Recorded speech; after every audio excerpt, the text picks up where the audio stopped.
kepada lagi.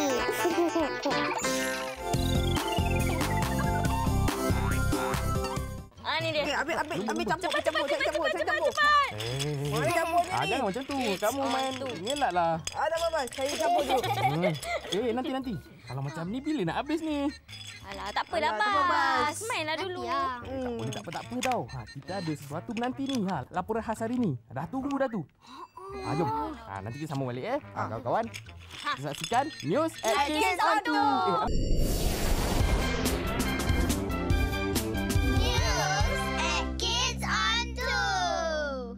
Terima kasih kerana memilih untuk bersama kami hari ini di News at Kids on 2. Laporan khas kami hari ini bertajuk Seikhlas Hati. Kawan-kawan, bulan Ramadan yang mulia ini sebaik-baiknya kita penuhkan dengan membuat amal ibadat serta kebaikan terhadap masyarakat di sekeliling kita. Kerana itulah telah diwajibkan ke atas setiap muslimin yang cukup syarat-syaratnya agar mengeluarkan zakat.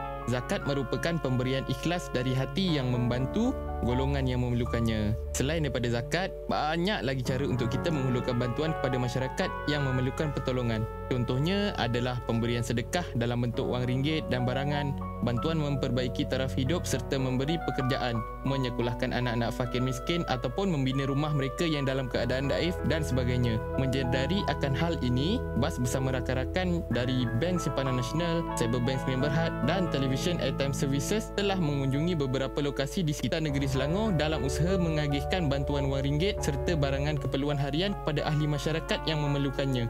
Jom kita saksikan bersama. Dalam misi ziarah ini, kami telah memilih 20 buah keluarga daripada 4 daerah di negeri Selangor untuk menerima sedekah tersebut. Keluarga terbabit telah diberi bantuan berupa akaun simpanan berjumlah RM250 setiap satu oleh Bank Simpanan Nasional. Cyberbank Sdn Bhd serta Television Airtime Services pula masing-masing telah menyumbangkan barangan keperluan harian seperti beras, minyak masak, susu, gula, garam, tepung, serbuk teh, tin sardin, telur dan sebagainya. Antara pihak yang terpilih untuk menerima bantuan ini adalah fakir miskin serta ibu dan bapa tunggal.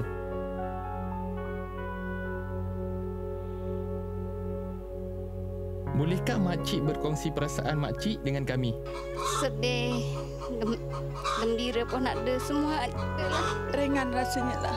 Kena rahmat datang hari ini, makcik bersyukur banyak-banyak. Sebagai ibu tunggal, adakah pemberian ini dapat membantu seisi keluarga kakak? Memang banyak sangat membantu. Lepas tu tak ada bantuan lagi sebelum ni pun. Cuma inilah setakat ni yang kita dapat untuk hari raya nanti. Alhamdulillah dapat juga meringankan beban saya. Sebagai bapa tunggal, adakah pemberian ini dapat membantu seisi keluarga abang? Setidak-tidaknya meringankan saya sikit lah. Kan? Jadi dapat bantuan ni alhamdulillah. Adik seronok tak hari ini? Gembira. Dapat duit raya dan bas datang hari ni.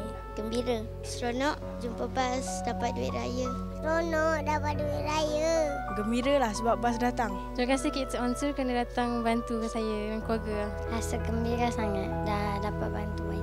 Terima kasih Kids on 2. Selamat Raya pada kawan-kawan yang menonton Kids on 2. Selamat Raya. Sertai kami dalam misi ziarah mengagihkan bantuan kepada pihak yang memerlukan esok pada waktu yang sama di Kids on 2.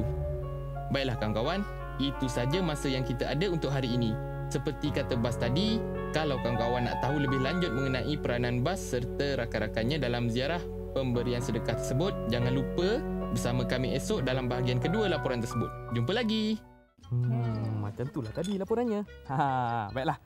Sekarang ni, jom kawan-kawan saksikan dulu rancangan seterusnya ya. Saksikan! Cepat-cepat.